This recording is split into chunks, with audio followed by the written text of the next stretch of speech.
Welcome to Inside Politics. I'm John Berman, in for John King. Thanks for sharing your Sunday morning with us. Exactly 2 months from today, President-elect Donald Trump will become President Donald Trump. Much to do before then, much to talk about, though. One person who was uncharacteristically not talking, at least publicly, about things other than Broadway musicals, Donald Trump. He's been fairly camera shy as he puts together his administration, but there was this photo op, a once near impossible to conceive photo op with Mitt Romney, the 2012 Republican nominee and the former harsh personal critic of Donald Trump. The two met for about 90 minutes at Trump's Bedminster, New Jersey resort. We had a far-reaching conversation with regards to the various theaters in the world where there are interests of the United States of real significance. Very thorough and in-depth discussion in the time we had, and appreciate the chance to speak with the President-elect and look forward to the coming administration. Close scrutiny this morning on the president-elect's meetings and also his actual cabinet and staff picks. There's no question they've made some waves. He appointed a man seen as a champion of white supremacy as a #1 strategist in the White House. #1. Instead of hiding behind your Twitter account, and show America that racism, bullying, and bigotry have no place in the White House or in America. On the other side of the aisle, kinder words for a different Trump pick. I'm particularly pleased to offer words of congratulations to my colleague and good friend Jeff Sessions, who is going to make an extraordinary Attorney General of the United States. He is a committed and deeply principled conservative. Here to share their insights and reporting from Real Clear Politics, Caitlin Huey-Burns, Errol Lewis of Spectrum News, The Washington Post's Philip Bump, and Maggie Haberman of The New York Times. Guys, let's review the president-elect's picks so far. Reince Priebus tapped as Chief of Staff. Steve Bannon, Chief Strategist and Senior Counsel. Retired General Michael Flynn for National Security Advisor. Alabama Senator Jeff Sessions for Attorney General. And Republican Congressman Mike Pompeo to be CIA Director.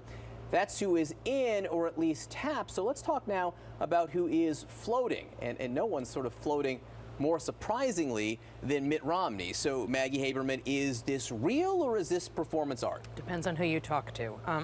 There is a divide within Trump land, certainly among aides. It is not clear whether Romney actually wants it. Knowing Romney and knowing the way he feels about service, I believe if he were offered it, he would think about it pretty hard, and there is a real chance he would say yes.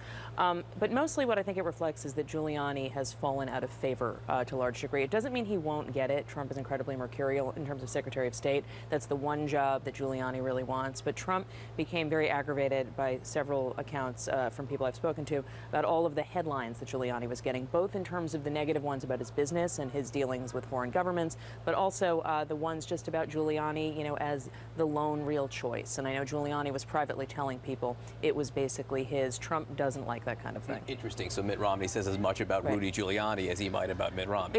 What it all says a lot about is that for Trump, we've all heard it for 2 years about how loyalty is everything to Trump. Loyalty is everything until it isn't for Trump. And so, Giuliani was really the last man standing with Trump in a lot of ways in those final weeks. And yet he is still going through this meat grinder. And just to review why it's so surprising to so many that Mitt Romney sat down for so long with Rudy Giuliani yesterday, let's just reminisce for a moment about the back and forth between the two men over the last 12 months. Donald Trump is a phony, a fraud. Mitt was a disaster as a candidate. He's playing the members of the American public for suckers. Romney let us all down. He was a very poor campaigner. He gets a free ride to the White House, and all we get is a lousy hat. Romney choked like a dog. He choked. He went. His promises are as worthless as a degree from Trump University. He was begging for my endorsement. I could have said, Mitt, drop to your knees. He would have dropped to his knees. Again, even after covering many elections, I find that to be more direct and personal than most back and forth, Phil, that we've heard between people in campaigns before. But the other side of that is this is Donald Trump reaching out to former political enemies, bringing him in, at least into the room, to have a discussion. And there's nothing wrong with that. No, there's nothing wrong with that. I mean, I will say that if Mitt Romney's trying to make the case for how he can negotiate with difficult enemies what we saw yesterday is a good step toward that, right? I mean, this is a position that Mitt Romney probably never expected himself to be in, having to deal with President-elect Trump, particularly in the sort of a supplicating role that he's playing there. But yes, I mean, I think that there are a lot of question marks that hang over this entire process. I think Donald Trump very much enjoys having there be a lot of question marks over the entire process. But that said, Donald Trump needs to have the Republican establishment working with him.